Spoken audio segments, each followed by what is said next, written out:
최승희의 음악이 흐르는 북카페.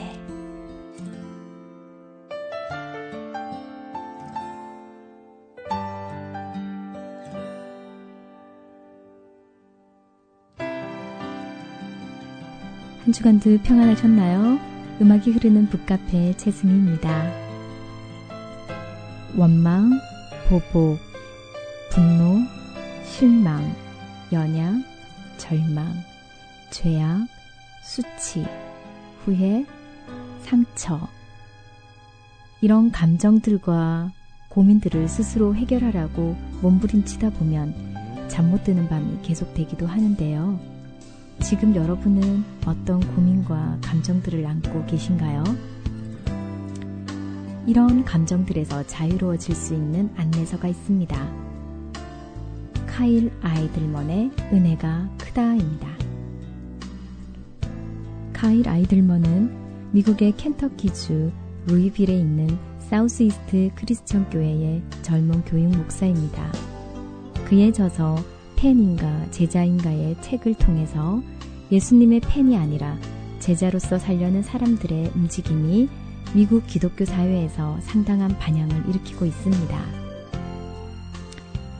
내게 있는 상처, 그 상처가 너무 커서 나조차 어떤 상처인지 모르는 그 깊은 상처보다 하나님의 은혜가 더 크다고, 남들은 몰랐으면 좋겠다고 생각하는 나의 연약함과 원망보다도 하나님의 은혜가 더 크다고, 어떤 것도 나의 문제를 해결할 수 없다는 견고한 절망감보다 하나님의 은혜가 훨씬 더 크다고, 지금 그 은혜를 이야기하려고 합니다. 찬양으로 시작합니다. 이연선의 Here I Am.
나를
3부 은혜가 더 크다 내 상황보다 소개해 드립니다.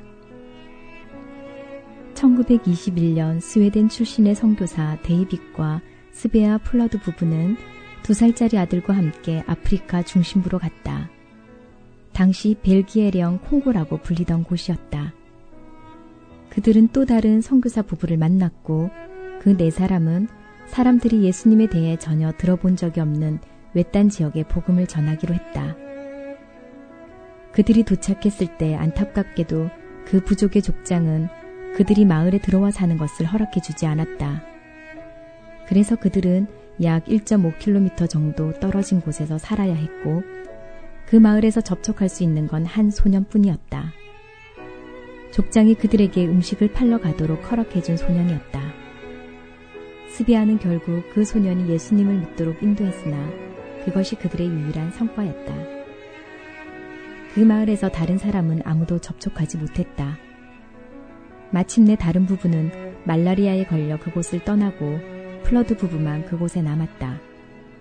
그리고 얼마 되지 않아 임신 중이던 스비아도 말라리아에 걸렸다. 그녀는 아기를 낳은 후 며칠 만에 죽었다. 그녀의 남편은 대충 무덤을 파서 27살의 아내를 묻고 선교단체 본부로 돌아갔다. 그는 갓 태어난 딸을 그곳 선교사들에게 맡기며 이렇게 말했다. 전 스웨덴으로 돌아가겠습니다. 전 아내를 잃었고 이 아기를 돌볼 수도 없습니다. 하나님이 제 인생을 다 망쳐놓으셨어요. 그는 아들을 데리고 떠났고 선교사들은 그의 딸을 입양하여 미국으로 데리고 가서 키웠다. 이 대목에서 나는 그런 믿음을 가진 사람이 왜 이런 식으로 반응했을까 하는 의문을 갖지 않을 수 없었다. 나는 이런 실망과 마음의 고통을 다루어야 했던 적이 없지만 정말 감당하기 힘든 고통이었을 것 같다. 그의 삶은 수습할 수 없을 정도로 완전히 망가진 듯했다. 그의 관점에서 볼 때 그의 이야기는 이렇게 끝난 것이었다. 그러한 상실을 돌이킬 방법은 없었다. 다시 데이비 플러드의 이야기를 끝까지 해보겠다. 스웨덴 선교사인 그는 아내와 어린아이를 데리고 아프리카까지 갔지만 단지 한 아이가 믿음을 갖는 것밖에 보지 못했다. 그런데 아내가 딸을 낳고 말라리아로 세상을 떠났다. 하나님께 화가 난 데이빗은 아내를 땅에 묻어두고 미국에서 온 선교사 부부에게 갓난 아기를 주고 어린 아들과 함께 스웨덴으로 돌아갔다. 그 딸은 애기라는 이름을 갖게 되었고 미국에서 그리스도인 부모와 함께 성장했다. 어느 날 그녀는 우편함을 살피다가 어찌된 일인지 모르겠지만 스웨덴 잡지 한 권을 발견했다. 잡지를 휙휙 넘겨보는데 하얀 십자가가 있는 투박한 무덤 사진 한 장이 그녀를 멈추게 했다. 십자가에는 스베아 플러드라는 이름이 적혀 있었다. 그녀는 자기 어머니의 이름을 알아보았다. 그녀는 사진과 함께 실린 이야기를 번역해 줄 수 있는 사람에게 그 잡지를 가져갔다. 얘기는 가만히 앉아서 자기 어머니가 선교사로서 했던 사역에 관해 들었다. 얼마 후 그녀는 아버지를 찾으러 스웨덴으로 갔다. 데이빗은 재혼해서 4명의 자녀를 더 두었고 술 때문에 삶은 엉망이 되어 있었다. 이복 형제 자매들과 감동적인 만남을 가진 후 애기는 아버지를 만나고 싶다는 이야기를 꺼냈다. 그들은 약간 머뭇거리다가 이렇게 설명했다. 아버지와 얘기를 나눌 순 있어. 하지만 아버지가 많이 아프셔.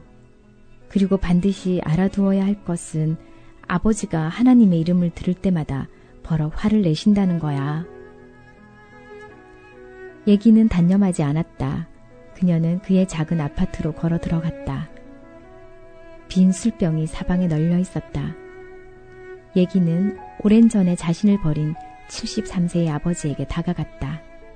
그녀가 아빠라고 말하자마자 그는 눈물을 흘리며 거듭 사과를 하기 시작했다. 그녀는 웃으며 말했다. 괜찮아요, 아빠. 하나님께서 저를 보살펴 주셨어요. 그 순간 그의 표정이 굳어지더니 눈물이 멈추었다. 하나님은 우리 모두를 잊으셨어. 그는 벽으로 얼굴을 돌리며 말했다. 우리 삶이 이렇게 된 건 다 하나님 때문이야. 아빠에게 들려드릴 얘기가 있어요. 실화예요. 아빠와 엄마가 하나님께 인도했던 그 어린 소년이 자라서 마을 전체를 예수님께 인도했어요. 아빠가 뿌리신 씨앗이 계속 자라고 또 자랐던 거예요. 아빠가 하나님의 부르심에 충실히 따르셨기 때문에 지금 600명도 넘는 아프리카 사람들이 하나님을 섬기고 있어요. 아빠가 아프리카에 간 것은 결코 헛된 일이 아니었어요. 엄마의 죽음도 헛되지 않았어요. 아빠, 예수님은 아빠를 사랑하세요. 한 번도 아빠를 미워하신 적이 없어요. 데이빗은 너무 놀라 정신이 멍해졌다. 근육의 긴장이 풀렸고 그들의 대화는 계속되었다. 그날 그는 수십 년 동안 원망했던 하나님께 돌아왔고 몇 주 후에 죽음의 문을 지나 하늘에 계신 하나님과 함께 영원한 집으로 들어갔다. 나는 데이비 플러드가 이 땅에서 사는 마지막 몇 주 동안 하나님께서 행하신 일에 감사드린다. 하지만 그가 하나님의 선하심에 대한 믿음을 잃지 않았더라면 그의 고통을 훨씬 더 잘 다룰 수 있었을 것이라는 생각을 하지 않을 수가 없다.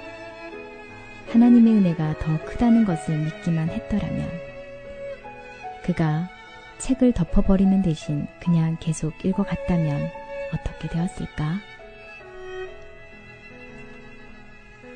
라이트업의 하나님은 날 좋게 하시죠. 함께 들으시고 본문 이어서 들으시겠습니다.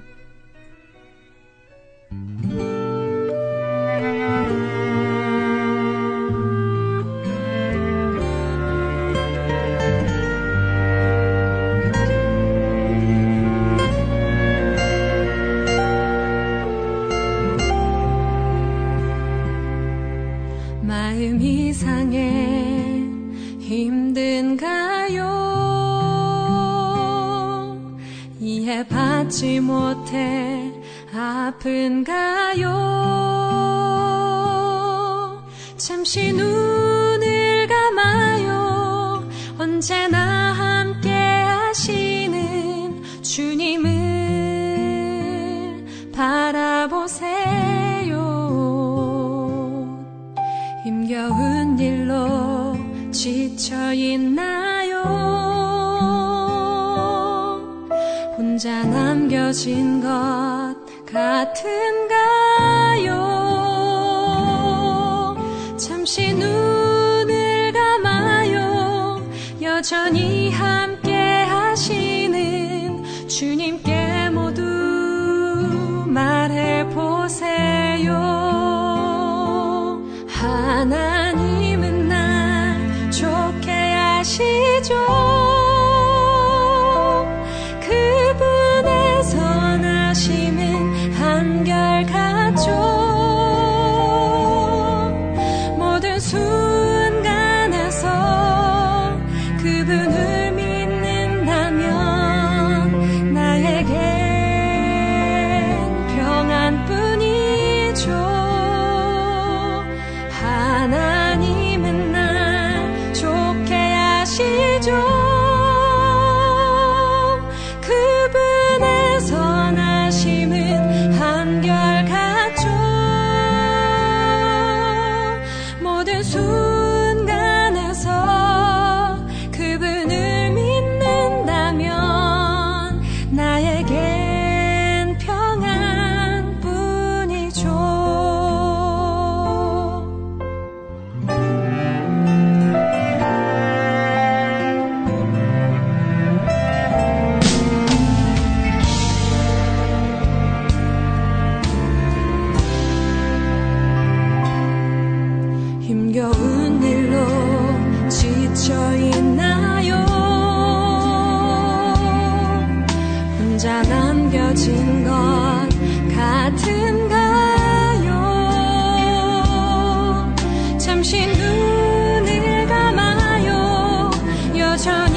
여러분은 지금 AMBC 미주 온누리 방송에서 보내드리는 최승희의 음악이 흐르는 북카페를 듣고 계십니다.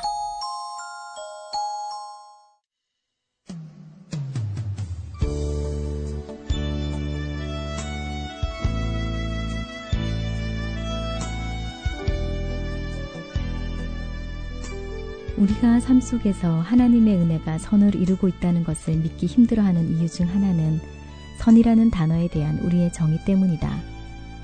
우리는 하나님이 우리의 선을 위해 어떻게 행하셔야 한다는 자신만의 생각을 갖고 있다. 그것은 암의 완치 소식부터 연착되지 않는 비행기까지 다양한 범위에 이른다. 나는 하나님께서 나의 선을 위해 일하고 계신다면 내게 일어나는 모든 일이 선에 대한 나의 정의에 따라 이루어져야 한다고 생각하는 경향이 있다. 하지만 별로 좋지 않은 일이 내게 일어나면 하나님이 약속을 지키고 계신 것처럼 느껴지지 않는다. 우리는 하나님께서 우리의 선을 위해 일하신다면 우리가 고통을 경험하지 않고 어떻게든 이 세상의 고난을 면제받을 거라고 생각하곤 한다. 하지만 하나님은 선에 대해 그와 다른 정의를 내리신다. 그렇다면 선에 대한 하나님의 정의는 무엇일까? 하나님의 은혜가 당신의 삶 속에 선한 것을 이루기 위해 당신의 고통 가운데서 역사한다는 것을 알 수 있도록 몇 가지 예를 제시해 보겠다. 하나님의 은혜가 당신의 고통 속에서 역사하여 당신을 예수님께 더 가까이 이끄시는 것을 알 수 있다. 하나님은 우리의 고통을 헛되게 하지 않으시며 그것을 사용하시고 그 안에서 역사하셔서 우리의 마음을 그분께로 더 가까이 이끄실 수 있다. 리빙 바이블이 고린도후서 7장 10절을 어떻게 풀어 썼는지 보자.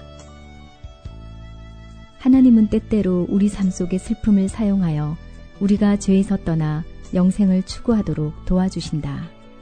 고린도후서 7장 10절. 나는 바로 이런 일이 우리 대부분에게 일어나고 있다고 생각한다. 우리는 믿기 어려울 정도로 힘든 일을 겪으면서 그 가운데서 전에는 알지 못했던 예수님을 비로소 새롭게 발견하게 되는 것이다. 당신에게 일어난 최악의 일이라고 생각했던 것이 결국은 당신에게 가장 좋은 일이 된다. 그것이 당신을 예수님께 가까이 이끌었기 때문이다. 그것이 바로 은혜가 가져오는 변화다. 은혜가 항상 우리의 고통을 없애주지는 않지만 더 좋은 일을 해준다. 즉, 그것을 구속해주는 것이다. 우리는 고통 속에서 다른 방법으로는 결코 알지 못했을 예수님의 임재를 발견하게 된다.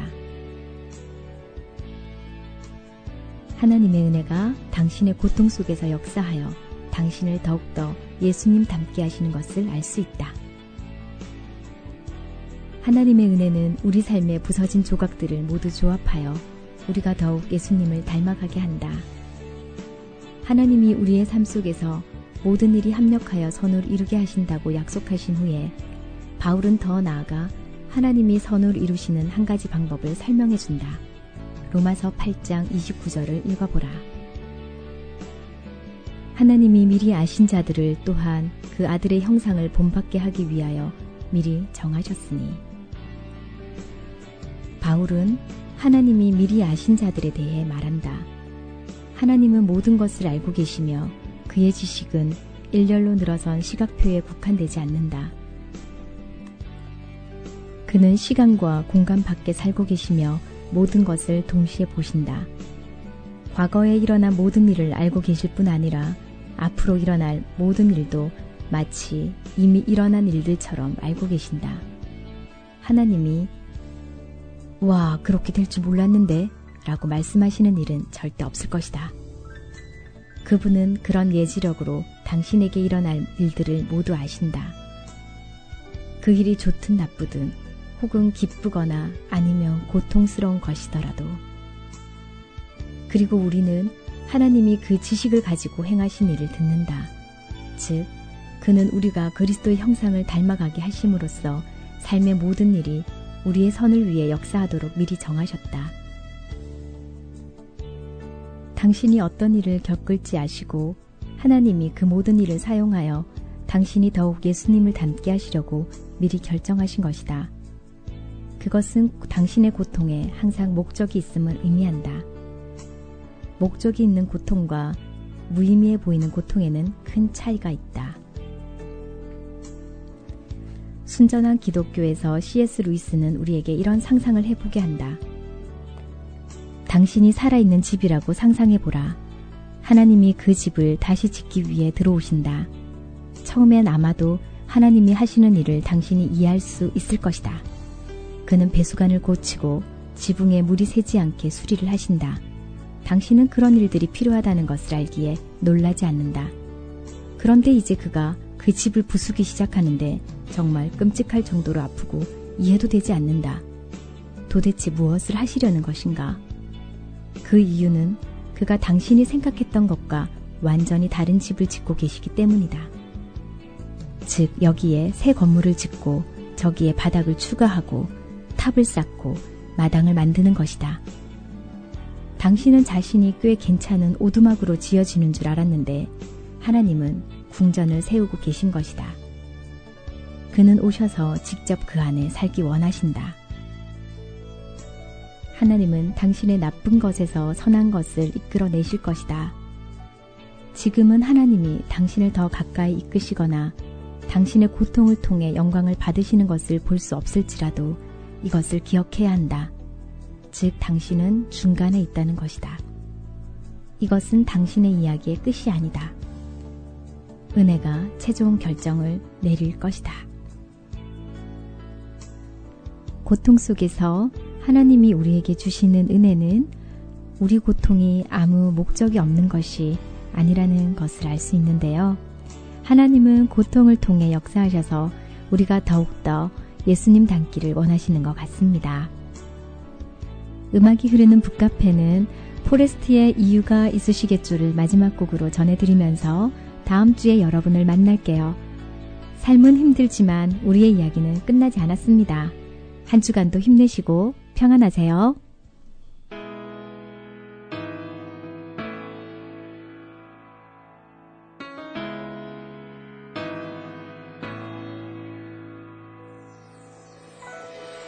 이유가 있으시겠죠.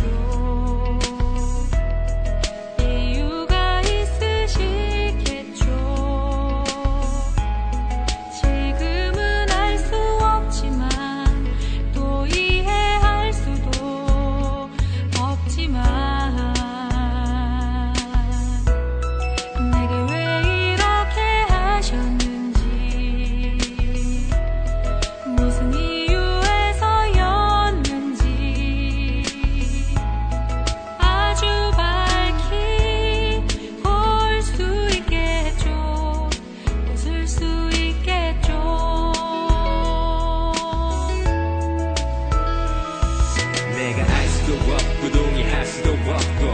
이해할 수도 없고 눈물만 흐르게 하는 일들이 내 앞에 펼쳐질 때 하늘을 향해 두 손을 들고 못 놓아 울어도 보고 소리치고 아무리 밟아도 쳐도 이 시간들이 내게 너무나 칼때 너무나 길 때 영원히 끝날 것 같지 않을 때 나의 믿음 없음에 울고 나의 욕심 때문에 울고 나의 억울함 때문에 울고 이 시간들이 너무나 길어서 울 때 영문을 몰라서 울 때 하늘이 내게 잠잠할 때 내게 아무런 응답이 없을 때 난 이렇게 생각해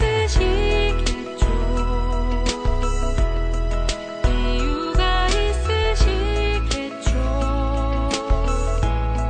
지금은 알 수 없지만 또 이해할 수도 없지만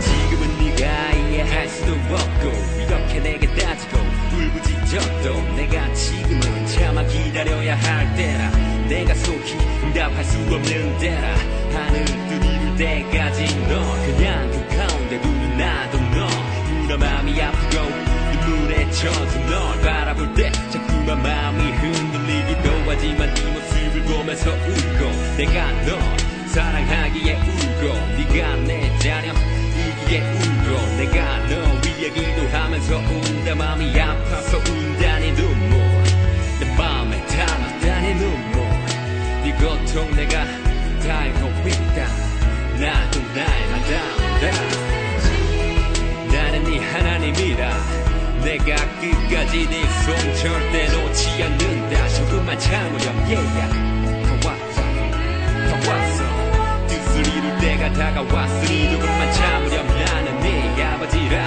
내가 오른손으로 너를 붙잡고 있다